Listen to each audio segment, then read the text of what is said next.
Bonjour à toutes, bonjour à tous. Aujourd'hui, nouvelle vidéo sur la chaîne Le Garage PTS, vidéo d'une voiture délicieuse, une voiture qui est aujourd'hui la voiture préférée des livreurs de pizza chez moi. Ils ont tous cette voiture-là. Ça a été la voiture des commerciaux en mal d'argent, hein. Les vendeurs de pompes à chaleur étaient experts de C3 parce que c'était la voiture qui coûtait pas cher pour faire du commerce et c'était pas une vieille voiture en 2 places. Ça a été aussi également un grand succès chez les auto-écoles, donc on en a une tonne qui sont rincées. Malgré tout, ils en ont vendu 600 000 chez Citroën. La voiture en question, c'est la C3, c'est la C3 de deuxième génération et c'est la C3 avec le très beau logo Blue HDI. La C3 de deuxième génération, on l'a sous les yeux et en plus de ça, c'est la C3 de deuxième génération restylée. Donc restylée, ça veut dire quoi? Ça veut dire que c'est la phase 2. C'est les dernières séries, c'est celles qui sont sorties à partir de 2013. Donc, grosso modo, cette génération de C3 là a 10 ans, la C3 2 phase 2. Elle est sortie jusqu'en 2017, là où elle a été remplacée par la C3 de troisième génération qu'on a déjà montré sur la chaîne. C'était une voiture qui avait eu un grand succès commercial en neuf, qui a aussi un succès commercial d'occasion, hein. Il n'y a évidemment pas que les pizzaiolos et les mauvais commerciaux qui roulent en C3, il y a aussi une tonne de gens, elle a rendu une tonne de services. Et du coup, cette C3 qui s'est donc très bien vendue, je l'avais jamais montré sur la chaîne et du coup ça permet de combler ce manque par cette C3 phase 2, pardon. Alors cette C3 est sortie en 2009, la C3 deuxième génération, remplaçant la C3 1. Elle a repris celle-ci, contrairement à celle de la troisième génération, le code stylistique initié par la C3 première du nom, avec cette partie très ronde au-dessus de la voiture qui était censée rappeler, en tout cas sur la première génération, la 2 chevaux. Là, cette C3.2 donc, a repris ce côté très rond qui nous offre une garde au toit très importante, hein. On a une hauteur sous plafond extrêmement importante dans un environnement extérieur relativement compact, puisqu'on a une voiture qui fait moins de 4 mètres de long et une citadine de moins de 4 mètres. C'est plutôt court aujourd'hui. À l'époque, c'était, on va dire, la moyenne de la catégorie. Aujourd'hui, c'est plutôt petit. Cette C3, donc garder cette signature, on va dire, assez ronde sur le profil et cette arrière extrêmement rond, elle ajoutait sur la face avant des feux d'une ampleur beaucoup plus importante que la C3 1. Ça lui offrait une certaine personnalité. Contrairement à celle-ci, on avait la nouvelle signature du chevron, mais qui se contentait d'être simplement ici, ça faisait pas l'entièreté de la calandre, et ça c'est la signature 2012-2013 de chez Citroën avec la longue calandre comme les C5 et les C4.2 à l'époque. Donc on avait une plus grande personnalité, je dirais, sur ces C3 restylés. En tout cas, on voyait un peu plus qu'encore que c'était une Citroën. On avait une certaine fierté à ce moment-là, bien que le design moi c'est pas ma tasse de thé, mais je dirais que elle avait l'avantage de se reconnaître. C'était pas une énième copie de Polo. Elle a son tempérament, son style. Également, on peut noter dans l'audace stylistique de chez Citroën, hormis le côté très rond, on avait droit donc à ces feux arrière. Si on cherche un petit peu, il y a une sorte de forme un peu de chevron, comme sur la partie centrale. Si on les additionnait les uns au-dessus des autres, ça pourrait refaire le logo Citroën. Et également en termes de recherche stylistique et de travail, on peut voir que les baguettes forment une sorte de vague. Ça part assez haut derrière et puis ça redescend, ça remonte et ça... Voilà, vous voyez qu'il y a un certain travail de ce côté-là. Et également certaines C3 de deuxième génération, donc celle-ci ne l'a pas malheureusement, mais certaines C3 de deuxième génération, surtout les versions haut de gamme, disposaient de ce qu'on appelle le pare-brise Zénith. Donc c'est un pare-brise qui montait à peu près jusque là, donc on se retrouvait avec le rétro intérieur quasiment au milieu du pare-brise et on bénéficiait d'un apport supplémentaire de lumière dans la voiture et un aspect extérieur extrêmement progressé, et du coup ça apportait quelque chose. Malgré tout, on avait une voiture qui moi me plaît pas particulièrement d'un point de vue du style, encore une fois, mais qui avait beaucoup de personnalité, et pour ça on peut beaucoup la respecter.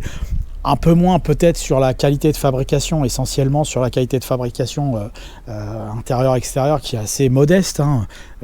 Vous verrez la vidéo de fiabilité de savoir ce que je pense de cette voiture dans quelques temps. Mais globalement, on avait une voiture, quand on la voit passer dans la rue, on sait que c'est une C3 et il y avait une filiation en plus certaine avec l'ancienne génération qui était la C3.1 qui avait elle-même remplacé la Saxo qui elle pour le coup était une voiture extrêmement classique. La C3, quand je m'approche et que j'ouvre cette porte, j'ai vu des PSA avec une qualité d'ouverture de porte et une sensation de ce côté-là qui était bien plus modeste que cette C3. On a une sensation de qualité un peu supérieure au niveau de l'ouverture et c'était évidemment assez marquant à l'époque parce que je me rappelle que les anciennes C3, les premières générations de C3, on avait l'impression à chaque fois qu'on ouvrait la porte que la poignée allait nous rester dans la main. Là on avait quelque chose qui ressemblait un peu plus à une poignée et une porte de voiture qui faisait un peu plus qualitative. Ça c'était l'ouverture de la porte. Après quand on regarde comme ça et qu'on se penche dans la voiture, on peut voir qu'on a des sièges qui sont travaillé, dessiné avec différentes matières. Pourtant là on n'est pas sur une C3 haut de gamme, hein. On a une C3 qui est plutôt c'est une business, donc c'est une finition toujours un peu bâtarde entre les deux. On a des équipements en plus et des équipements en moins, donc on va dire que c'est une C3 de milieu de gamme. Et cette C3 de milieu de gamme nous offre différents tons de tissu. Et on peut noter qu'avec les années et le kilométrage, elle a pas mal de kilomètres, hein, elle a 160 000 km. Le siège ne s'est pas affaissé, ne s'est pas usé. Et les matières sont restées ce qu'elles sont. Donc, quand même, globalement, de ce côté-là, c'est plutôt correct. Sur les versions supérieures, on peut avoir des versions à cuir, à Alcantara, etc., qui évidemment apportent un peu de cachet supplémentaire, mais globalement, le dessin du siège restera le même. Par contre, certaines peuvent être accompagnées d'accoudoirs. Là, celle-ci ne l'a pas. Et le reste, là, quand on s'occupe réellement du tableau de bord de cette voiture, on va voir un dessin assez tortueux, je trouve, du tableau de bord. Donc moi, j'ai pas été fan de cette génération de Citroën et de DS en termes de qualité de tableau de bord, en termes de dessin. Hein, les boîtes à gants, je les ai toujours trouvées horribles. La première fois que j'avais vu ça, ça me paraissait très étrange d'avoir dessiné un tel truc et le plus choquant pour moi c'était sur les DS5, la boîte à gants de la DS5 c'était une catastrophe, je trouvais ça tellement en plus voilà, non seulement elle est énorme, elle est penchée, elle est courbée, on a l'impression de voir que ça et la qualité c'est de la merde, donc vraiment il y a tout pour elle, la pauvre boîte elle a tout pour elle. Malgré tout sur les premières versions de C3, j'ai première version, premier niveau de finition, on avait une qualité de fabrication pas terrible et en plus de ça on perdait l'espèce de grain là au-dessus, je sais pas ce que c'est comme matière, c'est un plastique qui ressemble à du tissu. Et ça c'est plutôt agréable, ça apporte quelque chose et surtout ce qui apporte c'est cette finition piano qu'on retrouve aussi sur les DS3, la DS3 que j'avais déjà montré sur la chaîne, et ça c'était réservé normalement au C3 un peu supérieur. Alors comme c'est une dernière série et une version business, elle est fournie avec ça. Il y a des C3 malheureusement qui n'ont ni ça et là on a un tableau de bord qui est vraiment pourri. Quand on a ça apporte quand même beaucoup de choses sur la voiture. Les assemblages sont comme l'extérieur très moyens, la qualité des plastiques est très variable, mais par contre on a quand même quelque chose qui quand c'est sorti faisait très moderne. Surtout accompagné ici pour le coup d'un écran. Quand on avait le simple écran là comme sur les 206 ou les 207 avec les couleurs orange là qui rappellent le compteur, ça faisait plus basique, plus bas de gamme. Là quand on avait cet écran là dans les années 2010, c'était plutôt pas mal. Il est assez rapide, assez vif. Là, vous voyez, on peut changer facilement la radio. On peut changer facilement la radio sur cette voiture. Quand on a le GPS, c'est un peu plus lent, mais c'est pas aussi catastrophique qu'avec les GPS qu'ils ont monté après chez PSA. Le MyWay était plutôt bien fait, je trouve, pour un GPS du début des années 2010. Donc, je critique pas grand-chose de ce côté-là. La climatisation est également assez fonctionnelle. Le levier de vitesse, on l'a retrouvé sur 50 000 modèles, hein. C'est du classique, c'est du basique.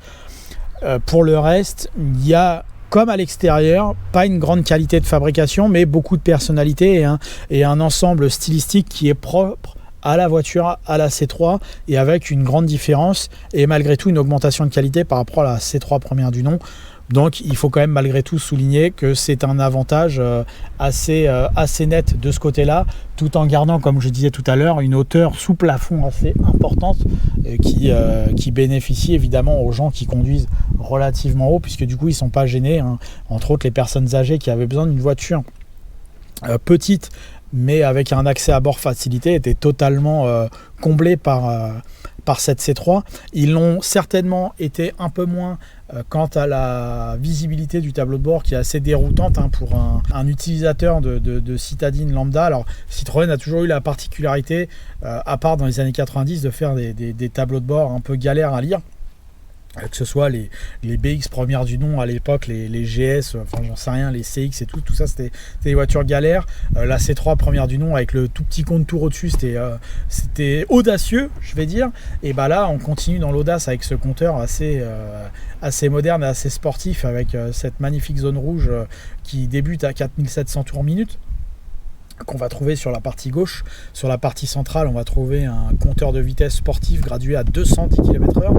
On précise bien que c'est une Citroën dans le compteur, hein. Évidemment, sur les C3.2 première génération, on n'avait pas cette mention Citroën de mémoire. Et sur la partie droite de ce même compteur, on va retrouver donc le kilométrage, la jauge à carburant avec l'autonomie restante et peut-être quelques informations d'ordinateur de bord, mais un compteur assez particulier, pas forcément très visible sur la première approche, mais on arrive à s'y faire et c'est déjà pas mal. Les acheteurs personnes âgées vont être par contre assez déroutés par le montant central assez important.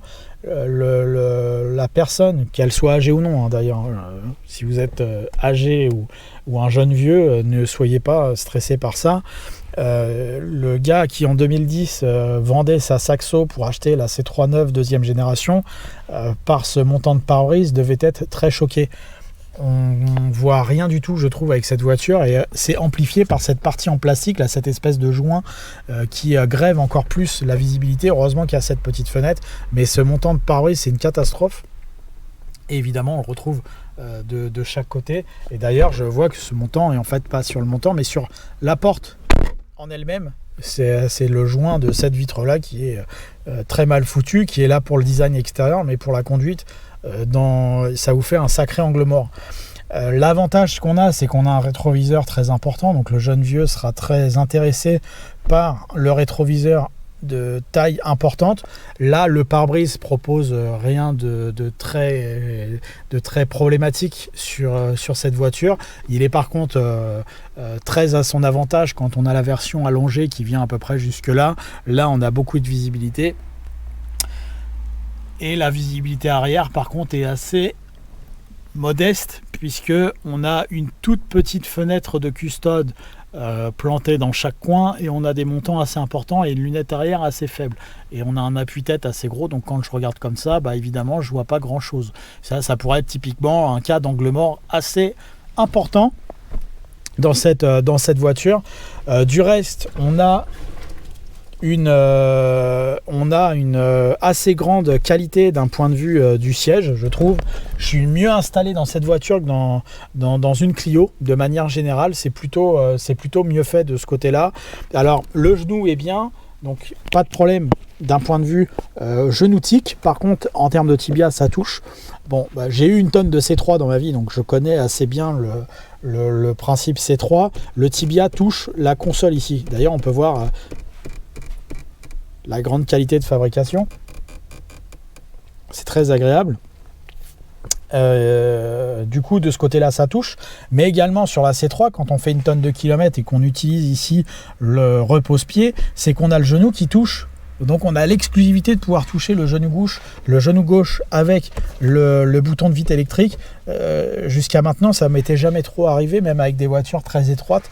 On a ce plaisir-là sur cette C3. Sinon, le reste, les commandes, bah, quand on a l'habitude de PSA, ça tombe bien sous la main. Le siège est plutôt bien. Et sur cette version, je le disais tout à l'heure, il manque l'accoudoir qui a un élément assez agréable quand on en dispose, surtout quand on fait de la route, hein, sur un petit parcours, on s'en fout, mais quand on fait de la route, c'est plutôt intéressant de l'avoir. Et là, on en est privé, malheureusement. C'est pas toutes les versions qui l'ont. La très belle vitre manuelle que nous offre cette C3 nous dégage un espace vitré assez moyen, assez moyennement important. On a une sacrée remontée à ce niveau-là. Ça, c'est encore une fois la problématique de design, hein, que pour voir l'angle de la fenêtre, hein, qui atterrit ici. Évidemment, on ne peut descendre que jusque là, donc pas de grande fenêtre dans cette voiture. Une vitre manuelle, donc on n'est pas très riche, mais malgré tout, on a une fenêtre qui s'ouvre, et ça, c'est le privilège d'avoir une voiture à 5 portes, puisque la C3 n'est disponible qu'en 5 portes, la division 3 portes étant réservée à la haut de gamme DS3. Et l'accès à bord, alors la porte est courte, donc c'est un peu chiant pour rentrer à l'arrière. Par contre, la hauteur, encore une fois assez importante de la garde-toit, nous évite de trop courber la tête, mais on est pénalisé par la toute petite porte. Et on est également pénalisé, je trouve, par un niveau intérieur qui me semble modeste par rapport à une C3, à une voiture assez moderne, une citadine assez moderne. J'ai pas l'impression d'avoir beaucoup de place, et mes genoux, ici et là, touchent, par rapport à ma position de conduite, hein, je suis pas un géant, et mes genoux touchent dans le siège arrière. Donc il faut vraiment que je m'écarte, et encore une fois, quand je m'écarte, j'ai la qualité du panneau de porte arrière dans ma jambe. J'invente rien, hein. Et donc c'est soit ici je me prends le siège, soit là, au choix. Voilà, donc ça sera évidemment la même chose de ce côté là. La banquette est assez droite, on n'est pas assis plus haut à l'arrière de cette C3 qu'à l'avant, donc bon, pour les enfants c'est tant pis pour eux. Je suis assez déçu de la partie arrière. Autant la partie avant me semble correcte d'un point de vue de l'espace, etc., et de la visibilité. Le même problème que sur la C3 première du nom, l'espace disponible à l'arrière de cette voiture me fait pas rêver. C'est pas terrible, et on trouvera mieux chez les concurrents. Avant de passer aux cotes et aux mesures, on va trouver le coffre, on va un petit peu en parler. Banquette rabattable 2 tiers, 1 tiers. Donc ça, c'est du grand classique. On a un coffre qui est mieux que sur la C3 première du nom, un petit peu mieux, qui est assez carré dans sa construction, mais qui pêche toujours, comme d'habitude sur la C3, par le seuil de chargement extrêmement haut. Donc quand on a un pack, il faut le porter très haut pour pouvoir le mettre dedans. Je sais pas par contre si une poussette rentre dedans dans ce coffre là, hein. J'ai pas essayé, mais bon, pour les courses c'est plutôt correct. Pour la poussette, on repassera avec des barres de toit. Alors donc pour les mesures de cette voiture, nous trouvons 54 cm en longueur, en largeur de coffre on va trouver 91. La longueur des sièges arrière, on va trouver un délicieux 49 cm. Et pour la largeur au coude à l'arrière, on va trouver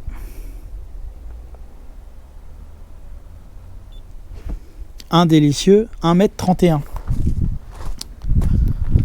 Vous l'aurez compris, c'est pas extraordinaire. Avant de passer au trajet routier de cette voiture, hein, sur différents types de trajets, pour voir ce que vaut ce moteur très puissant de 75 chevaux, on va en parler un petit peu. Donc c'est l'1,6 HDI dans son évolution 8 soupapes, donc l'évolution entre guillemets fiabilisée.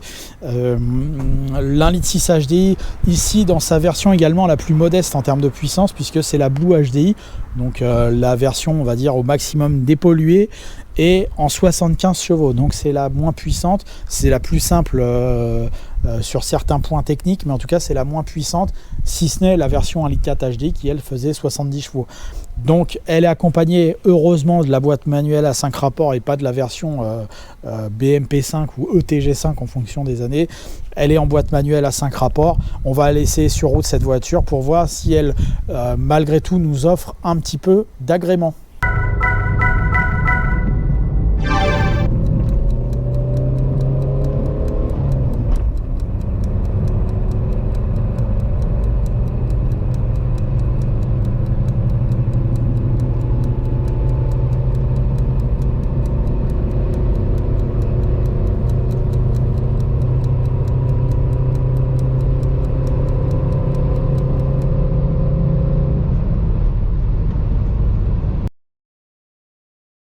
voici donc au volant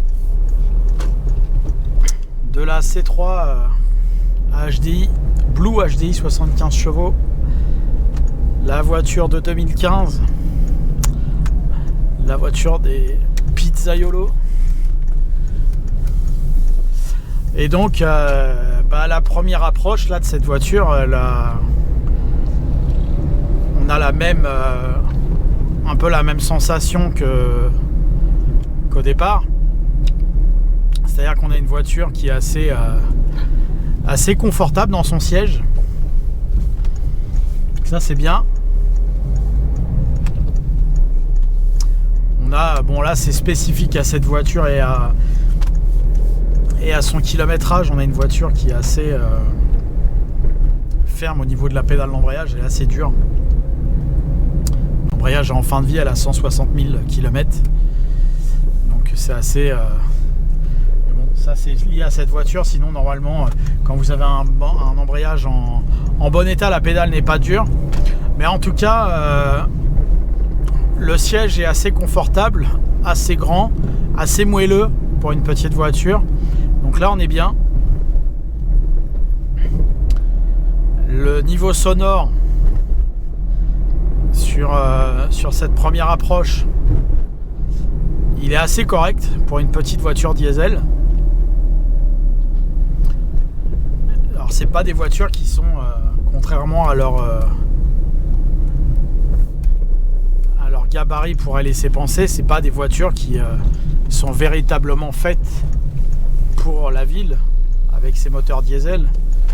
C'est plutôt des voitures de personnes qui font beaucoup de kilomètres, plutôt à la campagne. C'est plutôt des voitures pour aller travailler, quoi, on va dire. C'est des voitures qui sont faites pour faire des kilomètres d'un point A à un point B, mais pas en ville, plutôt sur national. Et là, leur économie de fonctionnement avec leur petit moteur diesel et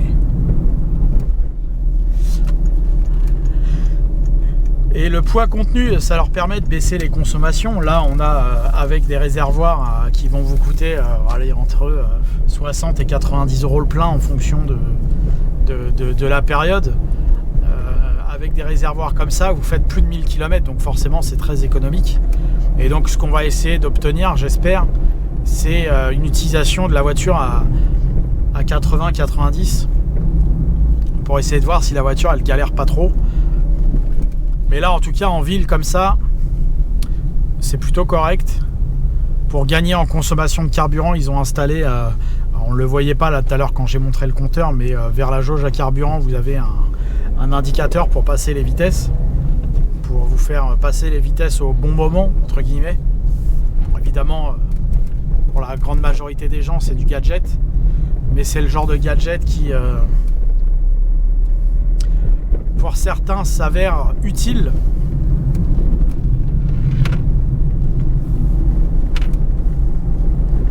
Donc voilà, là comme ça en ville on reconnaît une voiture extrêmement facile à conduire, hein. C'est pour ça qu'elle a aussi eu une grande carrière dans les auto-écoles cette voiture. C'est parce que là c'est très simple. Alors, il y a le petit emmerdement avec la, je trouve, mauvaise visibilité latérale surtout. Un peu moins sur le 3/4, mais malgré tout on a quand même un petit problème de visibilité de 3/4. Puis la visibilité latérale, là quand je tourne ma tête comme ça, on n'est pas hyper... on n'a pas un bon accès visuel, je dirais. Les vitesses s'enchaînent bien sinon. Confort de suspension est honnête. Et pour ce qui est des perfs, en tout cas, alors bon, voilà, j'ai pas encore mesuré le chrono, je sais pas ce qu'elle vaut, mais en l'utilisant entre 1000 et 2000 tours, j'ai envie de dire que le moteur fait illusion et il paraît plus agréable que le 1.4 litre HDI, qui lui pour le coup, pour un moteur diesel, n'a pas beaucoup de couple, donc il est encore plus économique d'un point de vue du carburant. Par contre, il a très peu de couple et donc du coup, il est vraiment pas agréable.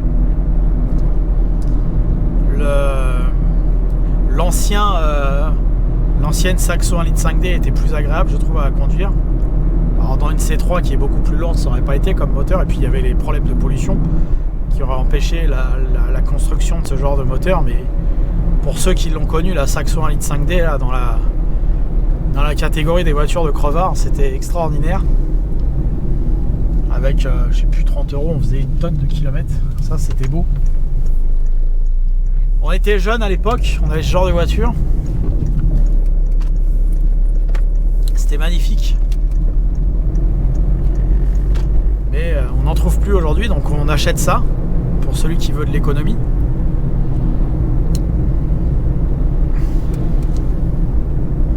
Et elle a l'avantage d'être malgré tout assez agréable entre 1000 et 2000 tours. Donc bon, voilà, on n'a pas tout perdu, je dirais. Dans le trafic comme ça va. Après, on va voir là, on va pouvoir prendre, rentrer sur l'autoroute et faire la petite côte. Et là, je me pose la question là tout de suite, est-ce que cette voiture propose un meilleur 60 à 120 que la 206 1,4 litre HDI? Parce qu'il me semble de mémoire que la Clio 2 DCI 70 et la C3 et la 206, alors c'était une break à l'époque que j'avais essayé sur la chaîne. La 206 1,4 HDI, elle faisait autour de 16 secondes, je crois, le 60 à 120. Je sais pas si elle est dans les mêmes chronos ou pas, mais comme elle a une puissance assez équivalente, peut-être qu'elle fait un peu mieux grâce à la cylindrée de la voiture. Allez, j'écrase l'accélérateur, hein, je donne tout. Autant dire qu'elle me fait pas peur.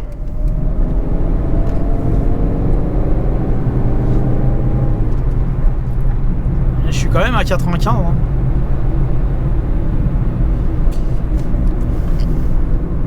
Pas beaucoup d'émotion. Ah, nous avons quelqu'un de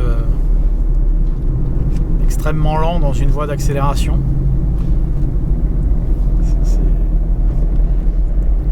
C'est les joyeusetés parfois de la circulation.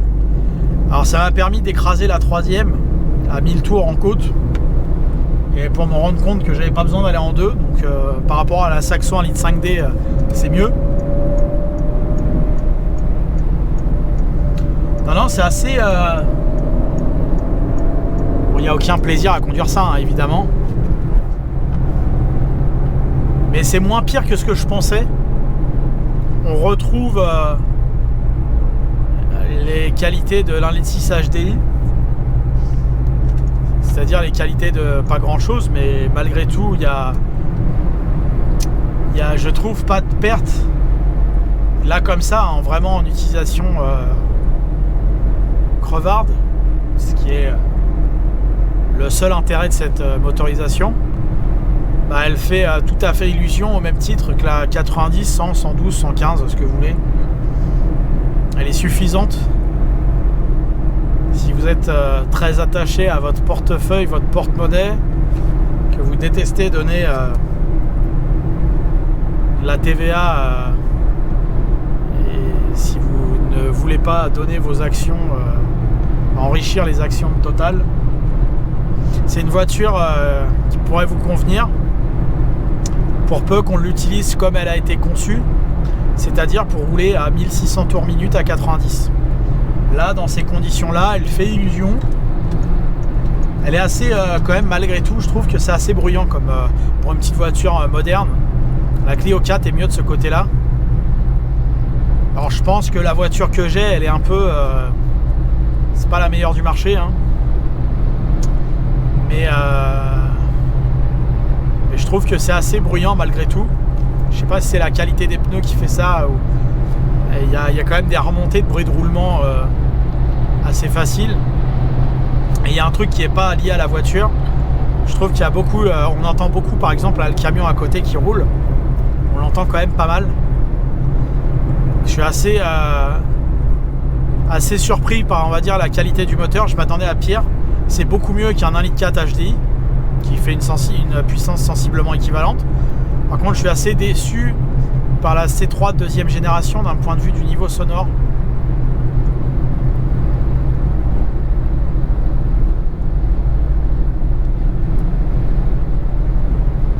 La voiture est assez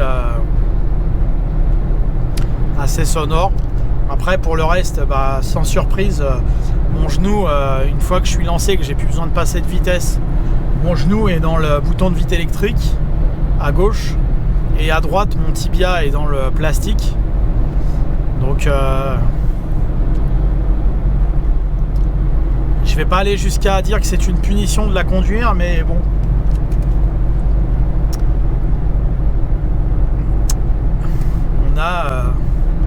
On a conduit des petites voitures diesel plus agréables, malgré tout. Donc, sentiment assez mitigé, je dirais, avec des points quand même intéressants, un siège pas mal, un moteur pas si pire, une tenue de route qui, elle, pour le coup, est excellente, un espace à bord, à l'avant, qui est bien, puis à côté de ça, des défauts assez importants aussi. Niveau sonore élevé, il n'y a pas de place à l'arrière, très peu, je trouve qu'on est à l'étroit. Une qualité de finition comme le reste de la voiture, mi-figue, mi-raisin. Voilà, c'est des qualités, des défauts, mais pour le coup des qualités, des défauts qui sont, je trouve, très très marqués. Donc autant je trouvais la C4 de deuxième génération à être une voiture très homogène, très bien. Autant cette C3 de deuxième génération, ça faisait plus de 10 ans que j'en avais pas conduit. Et à l'époque, j'avais une, il y a très longtemps, j'avais une HDI 110 exclusive avec toit Zénith, jantes 17 et pack hi-fi, je sais plus comment ça s'appelait l'option là. C'était pas un pack hi-fi exceptionnel, mais il y avait quand même un pack hi-fi dessus. Et puis c'était, je trouvais ça bien. Je trouvais qu'il y avait un tempérament assez proche de la 207. Puis là aujourd'hui que ça fait 15 ans, je trouve que ça a beaucoup vieilli. Ça a plus vieilli qu'une. Là il y en a une devant moi, donc j'y pense. Je préfère aujourd'hui encore une 206 en 2 litres HDI. Je trouve que l'ensemble est plus sympa. Voilà, dans la catégorie des bagnoles économiques. Donc à mon goût personnel, si je devais acheter une petite voiture vraiment économique pour ne